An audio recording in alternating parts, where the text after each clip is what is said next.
American Conservative Union, a senior Devine. scholar. Devine, I'm That's just- sorry. yeah. I said Devine. All right. I heard a voice in my head correcting me.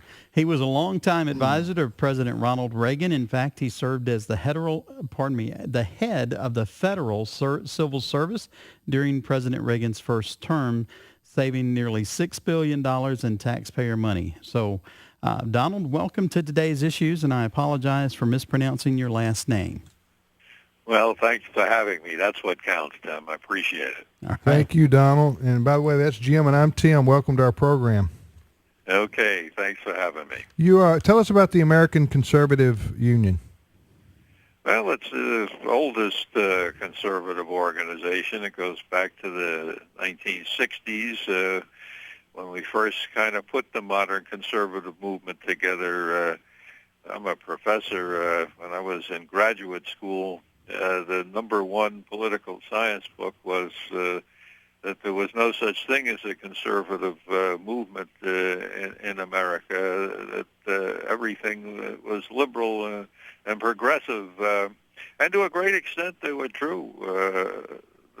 There wasn't any real conservative movement. Now, the country was a lot more conservative then, but it wasn't organized politically. So one of the few benefits of old age, which I have, is that I was there at the beginning, and I've written a book kind of to go back and see what we did to put it together then, because basically I think we have to put it together again. We have all kinds of hyphenated conservatives and very few conservatives, and I think we need to get back to the formula that created the conservative movement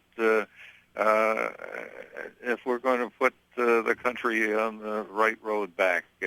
In the 50s, up until the 60s, wasn't America basically a conservative country as a whole? I mean, there was no need for a quote conservative movement because America was conservative already.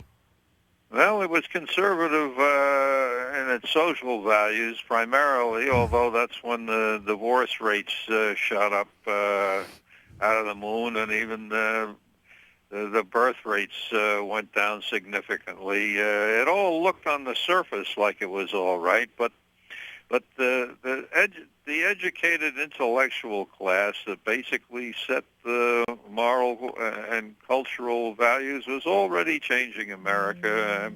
And politically, both parties were pretty much following a modern, progressive, liberal orientation. It wasn't as clear then as it is now that we were in trouble, but all of the seeds were there then now. What was the purpose of the Goldwater candidacy, though, in the 60s? Because if you hear a lot of people who are of your age, for example, who say, I cut my teeth on the Goldwater campaign. That he was kind of Barry Goldwater was kind of the first that I hear people talk about. Someone who came forward and said, this is a conservative viewpoint that I want to put forth, and a lot of Americans. He lost the presidential race to who? Who do you lose to? Lyndon Johnson. Lyndon Johnson. Yeah. But what about Barry Goldwater? The conservative movement basically began in New York in the late 1950s, pretty much around the National Review magazine, which is a little voice talking about the need to go back to the Constitution. And Goldwater just joined up. Ronald Reagan was also part of that early movement.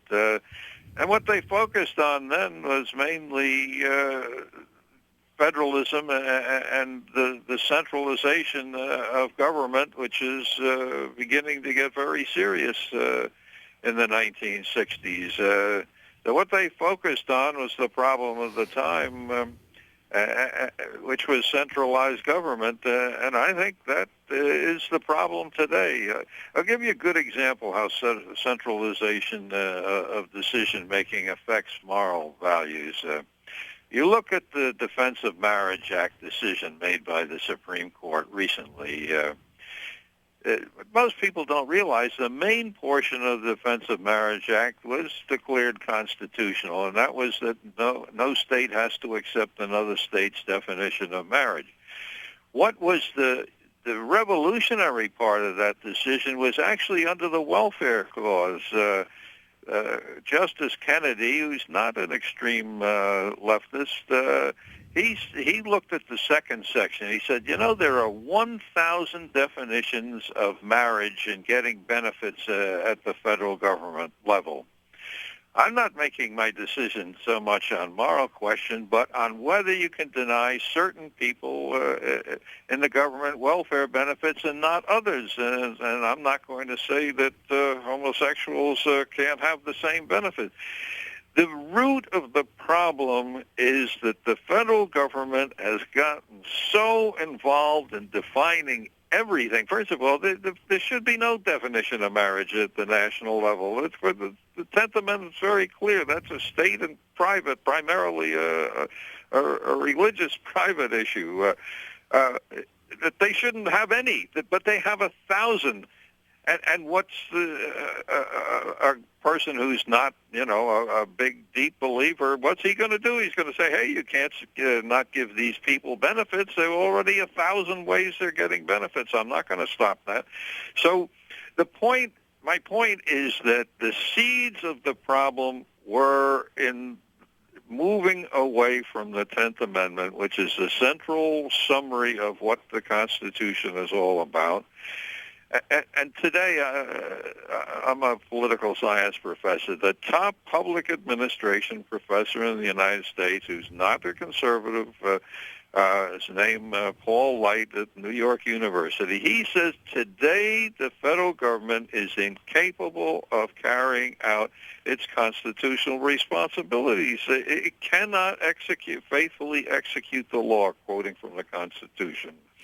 And that's the problem. That's the biggest problem. It's such a mess up there. Nothing can happen.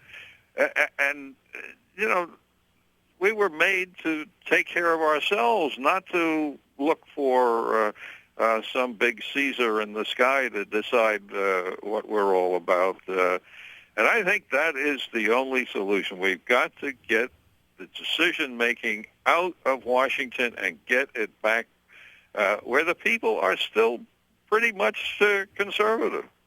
We're talking with Donald J. Devine on the program, Today's Issues. Jim Stanley alongside Tim Wildman, and we're talking to Donald about his book, America's Way Back, Reclaiming Freedom, Tradition, and Constitution. Donald, you've laid the groundwork from where we got away. Let's talk about how do we get back? Well, the only way, if you get in a mess and you know what the problem is, and that is we're doing too much, when the top progressive expert in the league admits that the national, and I was head of the civil service for Reagan for his first term. I was there. I know it. It couldn't do it then. It's just obvious to everybody now it can't do it. We have debt. $13 trillion is the total income of the U.S. last year. The budget deficit that is $16 trillion. But that doesn't count $3 trillion in the Federal Reserve. It doesn't count $8 trillion unfunded in Social Security. It doesn't count $36 trillion unfunded in Medicare. We're at a crisis stage, and we've got to move in a different direction. And the only difference, we've been moving towards more and more centralization for 40, 50 years. The only solution is to stop it and to put power back in the state, locality, the private sector, religions. I heard an ad that was on your show earlier about how individuals solving problems. That's the way this works. It does not work to pay bureaucrats more than people in the private sector to take care of their kids. I always remember one great thing at a Senate hearing. One of the Education Department top experts was testifying before Senator Phil Gramm. And which Graham kept saying, well, I don't think that's the right approach to education. And the other guy said, well, I'm expert, and I give all his degrees and all that kind of stuff. And so Graham finally got mad at him, and he said, do you actually think you know better what's for my children than I do? And he said, well, I don't want to be disrespectful, Senator, but I do. So Graham says, oh, if you know so much about them, what are their names? I mean, that to me puts it in perspective. You can't know individuals and what individuals need if you're sitting in a big office in Washington. You've got to know their names to be able to do things that can really help them. We're talking to Donald Devine from the American Conservative Union.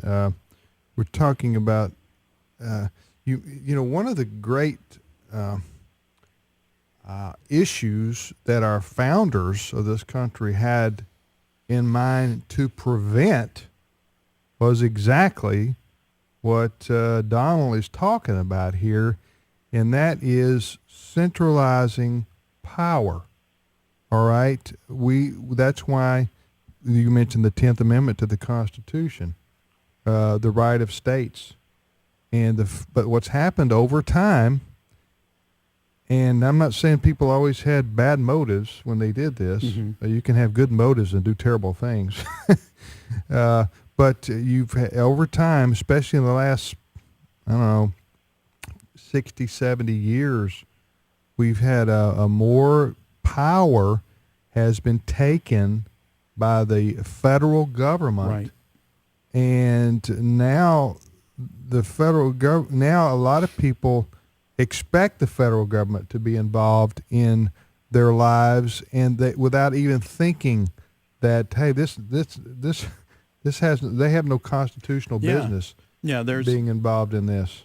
There's no personal responsibility anymore. It's all the responsibility of the government. Well, you develop that way of us. thinking because you get dependent on the federal government telling you what you can and can't do. You know, I was the other day, Don, and I'll give you an example of what may be well intended, but in my mind, there's no business being involved in. You have Department of Education, for example, in Washington, D.C., or a federal Department of Education. What business is it of the national government what people in Alabama or Idaho or Arizona or Ohio have in educating their people? Right. Okay? That makes no sense to me, and I think that just gives you one example of the federal government going into places that the founders had no idea that the federal government would be involved in. Donald, but there you go. You start saying. Well, why don't we close down the Department of Education in Washington, D.C., and let that money, whatever goes into that department, send it back to those states and let them appropriate it. Oh, my word, you are against education. You're for keeping the American children ignorant because you're for closing down the Department of Education in Washington. That's the kind of stuff you got to contend with today, Donald. Well, you certainly do, but I look to my hero, Ronald Reagan, who I worked for many years, both in government and out. Everybody told him he couldn't do anything, and he said, you can't cut federal spending. Well, look in Obama's budget just out earlier this year. You look right there, non-defense discretionary spending. Now, Reagan never said he was going to cut defense. We were in the middle of a Cold War then. But he said on non-defense, we're going to cut it. And he did. He cut non-defense spending by 9.5% over his 8 years. No other president has cut it all. They're all big pluses. He did that, even including entitlements relatively. This is in Obama's budget. I'm not making this up. Spending on total non-defense went down from 17.4% of GNP of the wealth, national wealth, down to 15.6, scores of billions of dollars. Now, what happened after that? We had 25 years of prosperity, right up until this current thing. Yeah. I mean, Well, He did it. I'm with you. I